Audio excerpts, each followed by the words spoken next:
You're not meant to attract anything. You're meant to remember what has always been yours. Here's the flaw in the mainstream manifestation narrative. It's built on separation. It teaches that what you desire exists somewhere out there, and that from your current state of lack or longing, you must pull it toward you. But in a quantum universe, there is no out there. There is only here, vibrating in endless variations of the same reality. So what if the future you want isn't waiting to be attracted, but waiting to be remembered? Let's begin with a story. When Maya was 7, she would close her eyes and see herself standing on a stage. She didn't know why. She just felt it, the warmth of the lights, the pulse of the crowd, the deep sense of purpose moving through her body. No one ever told her it mattered. No one told her it was real. So she grew up. She studied what she was supposed to study. She worked. She survived. And every time she passed a theater, something inside her ached. 15 years later, after a failed relationship, complete burnout, and a panic attack in a parking lot, she heard a quiet voice rise from within. It's time to remember who you are. That night, standing in front of her bathroom mirror, she cried, not from sadness but from recognition. A week later, a friend invited her to an open mic. 2 months after that, she was speaking on a local stage. The same lights, the same heartbeat, the same scene she had seen as a child. She didn't attract that moment. She remembered it. And the field responded, because that's how reality actually works. In the quantum model, everything already exists. Every version of you, every outcome, every fulfilled desire. Time is not a straight line. It's a field, a matrix, a vibrational archive of everything that ever was and everything that could be. Which means you're not calling anything toward you. You're collapsing the version of reality that matches what's already encoded within you. The real lie of attraction is the idea that you are separate from what you want. You were never separate.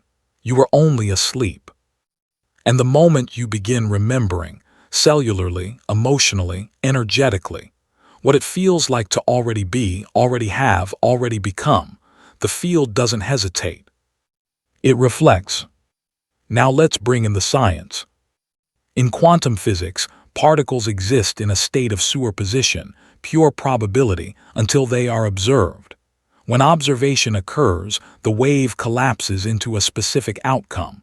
But what determines which outcome appears? Not the intensity of desire, the clarity of the observer. This is the piece most manifestation teachings overlook. Your inner identity, your sense of self, is the true observer, and that identity holds memories, some from the past and some from the future. This isn't fantasy, it's structure. Neuroscience shows us that the brain doesn't distinguish between a lived memory and a vividly felt imagination.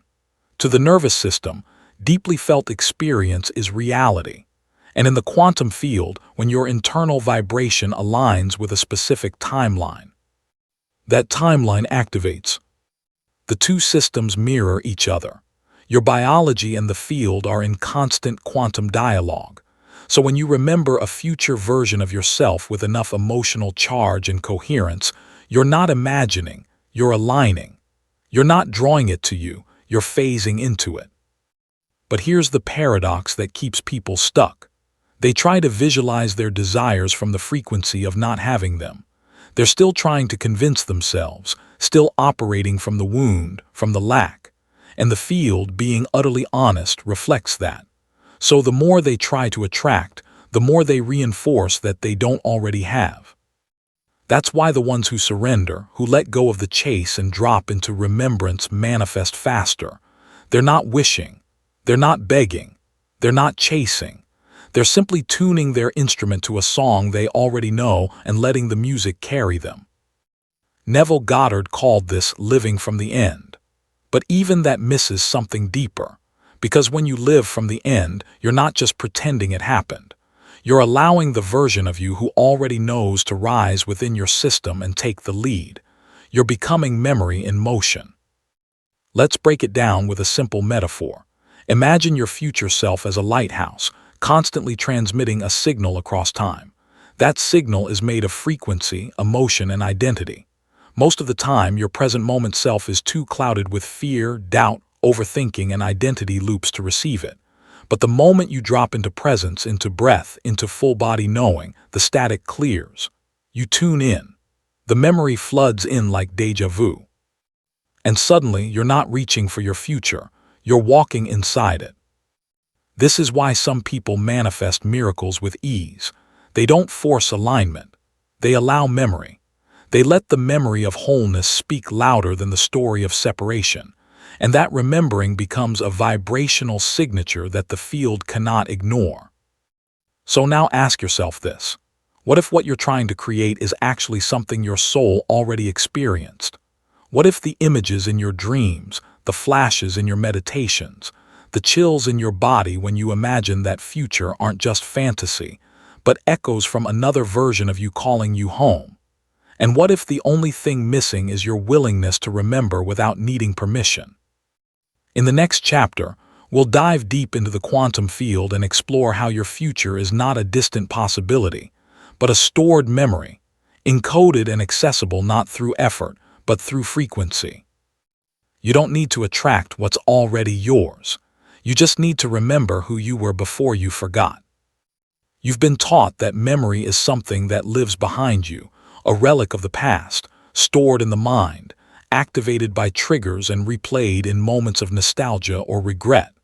But what if memory isn't linear? What if memory doesn't care about time? What if your future is not a fantasy to be created, but a memory waiting to be accessed? This is not poetry, it's physics. In the quantum model of reality, time is not a straight line. It's a field. Every moment, past, present, and future, exists simultaneously in a state of potential. And the you that lives inside each of those moments is already encoded in the structure of the field.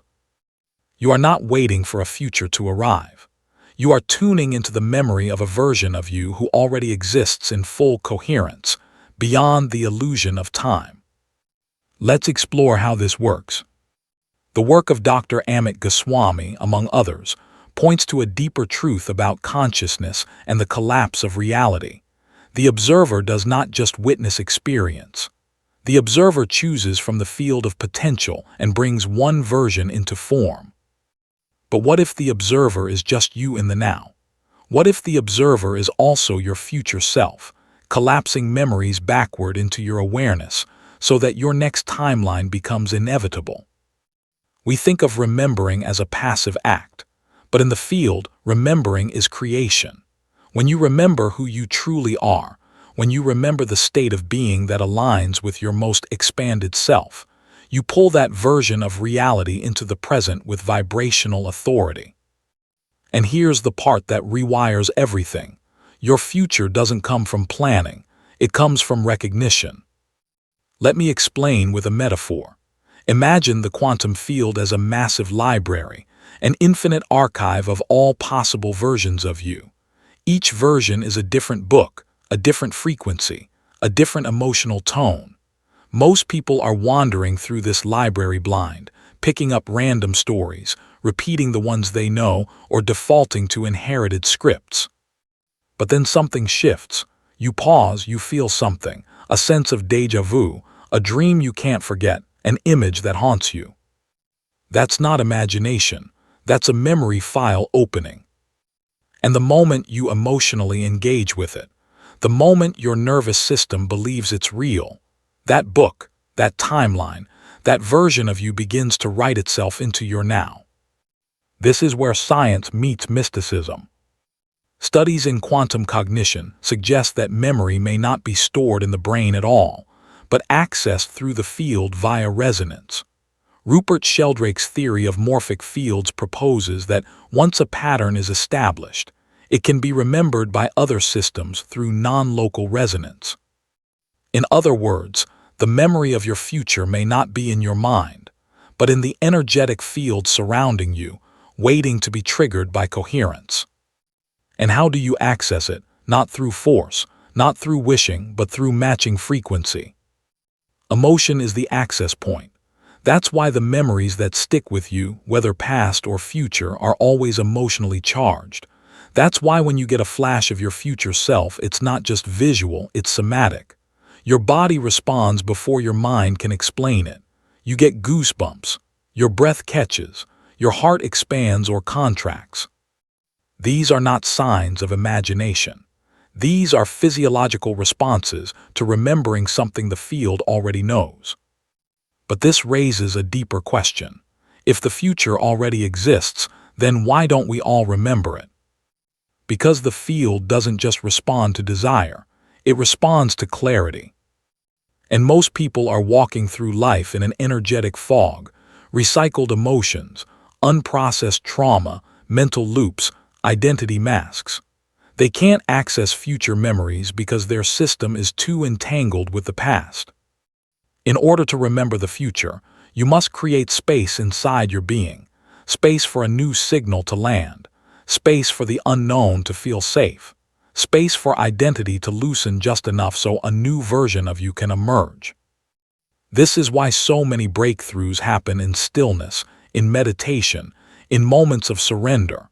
Not because you're doing something mystical, but because you're creating coherence. And coherence is the universal password to access memory across time. Think of your field like a radio. Every version of you, every timeline, every outcome is a different frequency. If you're tuned into chaos, you won't hear the channel of abundance. If you're dialed into fear, the signal of your highest self won't come through clearly. But the moment you change your state, emotionally, mentally, vibrationally, you change what you're able to remember. You don't have to invent the vision, you just have to stop blocking it. The Buddhists called this suchness, the state of perceiving what is without distortion. In neuroscience, we call it neurosption, the body's ability to detect safety and predict outcomes without conscious thought. In manifestation, we call it alignment. But all of it points to the same principle. The moment your system stops fighting the present, the future reveals itself. So here's the radical shift. Stop trying to create a future. Start remembering the one that's already been encoded into your soul. And the more you remember, the more magnetic you become. Not because you're forcing outcomes, but because you're living in harmony with a timeline that already exists. This is the difference between force and flow, between effort and access, between wishing and witnessing. Because the future isn't waiting for you to catch up, it's waiting for you to remember it into existence. In the next chapter, we'll explore how the brain rewires itself to receive these memories, and why neuroplasticity is the scientific bridge between identity and destiny. You'll learn why accessing the future is less about vision boards and more about changing the vessel through which the memory arrives. Because if your future is a memory, then your body is the receiver, and your belief is the switch.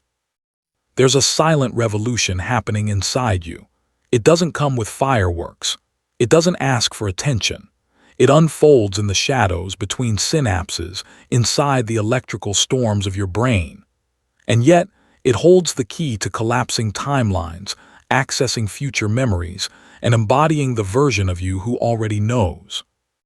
This revolution is called neuroplasticity, and it may be the most overlooked tool in quantum manifestation. Let's begin here. Your brain is not a storage unit. It's not a static archive of facts, traumas, and memories. It's a living, breathing interface, a dynamic system that is constantly rewiring itself in response to your focus, your emotional state, your environment, and your intentions. Every thought you think, every feeling you feel, every belief you entertain lays down or reinforces a neural pathway. Over time, those pathways become default settings, and those defaults determine what you can perceive, and more importantly, what you can remember. The mistake most people make is believing that remembering is passive, that it's something that just happens to them. But in truth, memory is permissioned access. You gain access to certain memories, from past or future, based on who you are being right now. Let's pause there. Your identity determines your access. And identity is not fixed, it's programmable. When you change your identity, not in theory but in embodied practice, you unlock new levels of memory, intuition, and possibility. Your brain stops looking for evidence to support who you've been and starts searching for data that matches who you're becoming. And that's when something strange happens. You begin to remember futures you never logically learned, but always deeply knew. Now let's talk biology. Your brain contains over 100 billion neurons, each capable of forming thousands of connections. When you engage in new patterns of thought, emotion, and imagination, you activate different neural networks. And when those networks fire together repeatedly, they wire together, forming new maps of reality inside your nervous system. This is how the brain learns, but it's also how the brain remembers, literally putting back together fragments of identity that were previously scattered, suppressed, or untuned. This is why imagining a new future can feel so overwhelming at first, because your brain doesn't yet have the circuitry to hold that vision as real. You're asking it to run software it hasn't downloaded yet. But the moment you engage in repetition, visualizing, feeling, speaking, and emotionally anchoring that future, your neural hardware begins to shift. You're not just getting ready for a new reality, you're installing the memory of it. This is where it gets powerful. Every time you imagine your future self with enough clarity, your brain believes it's a real memory. In studies of Olympic athletes, researchers found that mental rehearsal activated the same regions of the brain as physical movement. The brain didn't know the difference between imagination and experience. It responded to both with equal validity. So when you rehearse a future vividly and consistently, you're not faking. You're remembering forward. You're laying down new tracks of identity, and the field is listening. But this is where most people stop. They visualize for 5 minutes, feel good for a moment, and then spend the rest of the day reacting from old patterns. That's like downloading a new app and then throwing your phone in water. Neuroplasticity requires consistency. The field requires coherence. And your future self requires stability. So how do you build the neural architecture to hold a future memory? By embodying the state before the outcome, not pretending, not faking it, but actually training your body to feel in real time the emotions of the future already lived. Gratitude, certainty, peace, expansion, these are not rewards, they are requirements. They are the tuning forks that tell the brain this is safe, this is familiar, this is real. And when something feels real enough, long enough, your brain installs it as memory. This is why manifestation isn't about repetition. It's about recognition. The moment the system recognizes a new future as more familiar than the old past, the shift becomes irreversible. Let's bring in Dr. Joe Dispenza's concept of firing and wiring. Every time you think and feel differently, even slightly, you create a new neurological map. But here's what's often overlooked. The emotional signal determines the strength of the wiring. If you imagine a future but feel doubt, the signal is weak.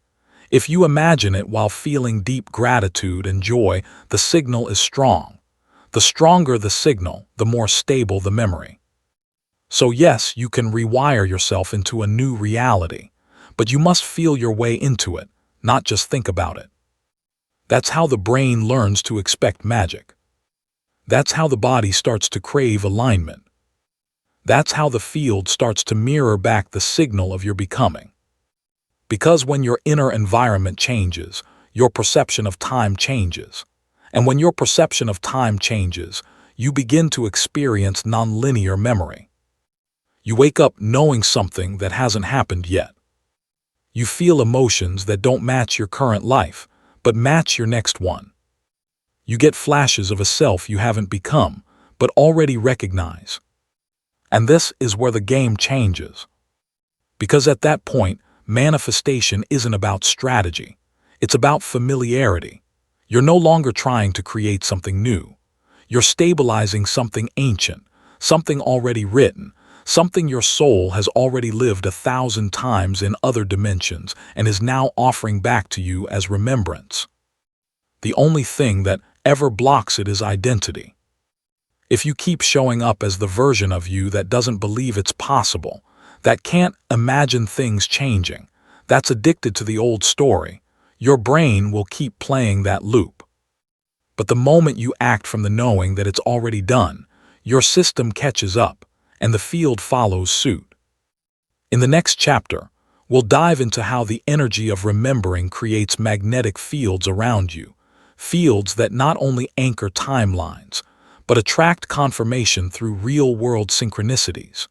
You'll understand how anchoring emotions before outcomes is the key to becoming the version of you who no longer asks if it's working, because they already know. You're not just rewiring your brain. You're reactivating your access. And the memory of your future is waking up. There's a moment when it stops being theory, when remembering your future shifts from an idea into a felt reality. It doesn't come with fireworks. It comes as stillness, as a deep inner click, like something ancient just fell back into place. And in that moment, your entire field changes. This is the energy of remembering. Not remembering the past, but remembering the you who has already lived the life you're just now stepping into. The one who already healed, already loved, already walked through the fear. The version of you who isn't striving to become, but is finally safe enough to be. But here's what most people don't realize. Remembering isn't passive. It's a frequency, a transmission, a vibrational tone so specific that it reconfigures your field in real time and begins to anchor a new timeline into your present reality. Let's break this down. When you remember a future self, what you're really doing is activating the emotional signature of that timeline. Emotion is the carrier wave. It's the glue that binds intention to reality. And just like each radio station broadcasts on a specific frequency, each version of your future has a unique emotional pattern, a combination of thoughts, feelings, and body states that resonate in harmony. If you can feel it deeply, consistently, without needing proof, you are already broadcasting that frequency into the quantum field. And the field, which is governed by resonance, cannot help but mirror it back. This is not metaphysics. This is energetic mechanics. Here's the part most manifestation teachings oversimplify. It's not about feeling good all the time. It's about feeling accurate. Emotion isn't just a mood. It's a message, a signature, a code. And when your emotion matches the emotional tone of your desired timeline, that timeline begins to collapse into the present moment. You're not pulling it in. You're simply removing the resistance that was keeping it out. This is what anchors a new reality, not repetition, not effort, but embodied resonance. Let me give you an example. Elena had been journaling, visualizing, and affirming for months that she wanted to live in alignment with her soul's calling, but nothing seemed to shift. She felt stuck in her job, disconnected in her relationship, and constantly anxious. Until one day, during a meditation, she stopped trying to feel positive and simply asked, "What does it feel like to be the me who already made it through this?" And suddenly, something cracked open. A wave of calm moved through her chest. A softness entered her breath. Tears came, not from sadness but from truth. She wasn't imagining a better life. She was remembering a frequency that already lived inside her. From that day on, everything began to shift, not because she tried harder but because her field changed. Her signal changed. She stopped seeking and started stabilizing. She didn't need to visualize constantly. She became the memory and the universe responded. This is how timelines lock in. You anchor a new reality by normalizing the energy of it in your system, by making the extraordinary feel ordinary, by allowing magic to become your baseline, and by treating every moment of coherence like it's realer than your old story. This is why gratitude is so often misunderstood. Gratitude isn't just a spiritual virtue, It's a frequency anchor. When you feel grateful for something before it arrives, when your nervous system accepts it as already real, you create a loop in the field. That loop tells the universe, this frequency is familiar. This is my home frequency now. And the field, being exquisitely responsive, begins reorganizing matter around your signal. That's how timelines collapse.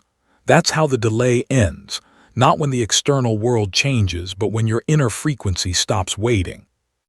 Let's go even deeper. Gratitude is one portal, but so is certainty. When you remember your future with such clarity that you stop asking if and simply rest in when, your body relaxes, your field expands, your thoughts declutter, and you open a quantum vacuum, a space where higher timelines rush in to fill the void left by doubt. Surrender is not giving up. It's remembering that the outcome has already been recorded. But here, the shadow. Many people dip into this frequency once or twice and then return to their old baseline, their doubts, their timelines of waiting, hopping, striving. That's not remembering. That's sampling. And the field doesn't anchor to samples. It anchors to stability. Stability doesn't mean you're perfect. It means you return to your frequency faster each time you wobble. You remind yourself, I don't need to attract this. I already remember it. I don't need to beg the field. I am the field. I don't need another sign. I am the signal. So right now, as a way to root this chapter into your being, I want you to anchor it physically, not just energetically. Type in the comments, I remember the version of me who already lived this. Say it not as a wish, but as a declaration, not because you need proof, but because you've already received the confirmation. Your body knew. Your breath shifted. Your field responded. This is no longer about becoming. It's about allowing the memory to stabilize. Because once you stabilize the memory, the timeline stabilizes you. In the next chapter, we'll go one level deeper and explore quantum identity, the art of becoming the version of you who already knows. You'll understand why identity is the gateway to every reality, and how remembering isn't just a feeling, but a shift in who you believe yourself to be. The memory of your future is already complete.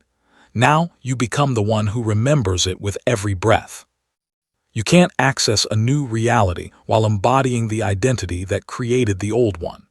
You can't remember your future while remaining loyal to the version of you that forgot. And you can't collapse timelines if you're still asking permission to become. This is the unspoken truth at the core of every transformation. Your identity is the lock. Your frequency is the key. Let's begin here. Identity is not who you are. It's who you've rehearsed. It's a set of familiar thoughts, emotions, reactions, and beliefs your nervous system has accepted as me. And because your field is intelligent and precise, it reflects back not what you say you want, but what your identity silently broadcasts. In quantum terms, identity is the vibrational signature through which you interact with the field. And if you don't shift that signal, no amount of affirmations, vision boards, or rituals will override the broadcast. You'll keep collapsing the same reality again and again because the field is obedient. It mirrors what you are, not what you wish. But here's the twist. Your identity isn't fixed, it's fluid, it's fractal, it's programmable. And that's where everything changes. Quantum identity means choosing, deliberately and repeatedly, to embody the version of you who already knows the future is done. Not done as in out there, waiting to arrive, but done as in deeply lived, already experienced, already remembered. And when you become that version, not in fantasy but in frequency, you initiate what physicists might call observer collapse and mystics might call embodiment. Either way, it leads to the same result. Reality changes. Let's unpack that. In the double-slit experiment, we learned that observation determines outcome. A wave of infinite possibilities collapses into a single particle, a defined reality, the moment it is observed. But what's never asked enough is, who is the observer? And more importantly, which version of you is observing? If your wounded self observes your life, It collapses into chaos, survival, and repetition. If your awakened self observes, reality collapses into expansion, peace, and synchronicity. And if your quantum identity observes, the one who already remembers the outcome, you collapse a version of reality that feels like destiny, but is actually design. This is why most people experience reality shifts as spontaneous or out of the blue. They don't realize they momentarily accessed a different identity, and that identity pulled in a new world. But what if you made that access permanent? What if you rehearsed the emotional, energetic, and behavioral patterns of your future self so consistently that your brain stopped waiting for proof and your body stopped asking for permission? This isn't pretending, this is entrainment. You entrain your nervous system to a higher frequency. You entrain your perception to expect coherence. You entrain your behaviors to match what is already true in another dimension of the field. And here's the beautiful part. When identity shifts, effort disappears, because the version of you who already knows doesn't need to try. They don't chase signs. They don't force outcomes. They don't panic in the in-between. They move from knowing. They move as if because they've already been there. That's the magnetic power of quantum identity. It removes friction from creation. You're no longer climbing the mountain. You are the mountain. Let's go deeper. Every identity emits a predictable field. That field informs what thoughts you have access to, what emotions feel normal, what people are drawn into your orbit, and what choices feel aligned. So when you shift your identity, you don't just change your mindset, you change your entire field of perception. Suddenly, things that felt out of reach become obvious. Decisions that once terrified you now feel natural. Ideas that once seemed impossible start flowing in as downloads, nudges, confirmations, not because reality changed, but because the you observing it did. Think of it like changing lenses on a camera. Same world, different clarity, different focus, different story. And the shift happens the moment you decide to remember who you really are, not the version you perform to be liked, not the identity you built to survive, but the version of you who lives beyond time, the one who doesn't wonder if it's possible because they're already on the other side of done. This is what initiates a timeline jump, not the goal, not the strategy, not the manifestation method, but the identity shift that says, I am no longer asking for it, I am it. When you stabilize that identity emotionally, neurologically, vibrationally, you become unrecognizable to your past. The field recalibrates. People start treating you differently. Opportunities move toward you without chase. The noise quiets. The knowing takes over. And it's not magic, it's physics. Let's make this practical.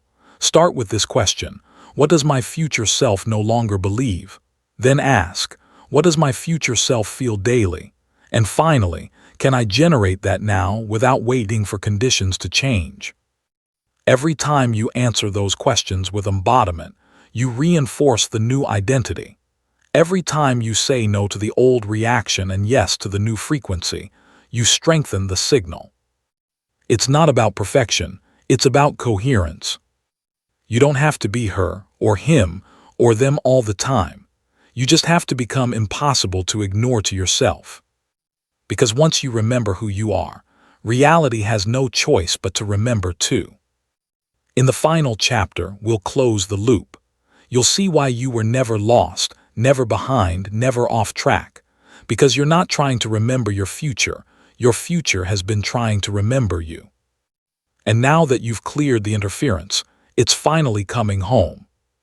You've spent years trying to remember who you are, trying to reclaim your purpose, trying to reassemble the version of yourself that once believed, deeply, vividly, that something extraordinary was meant for you. But what if the remembering isn't just happening in you?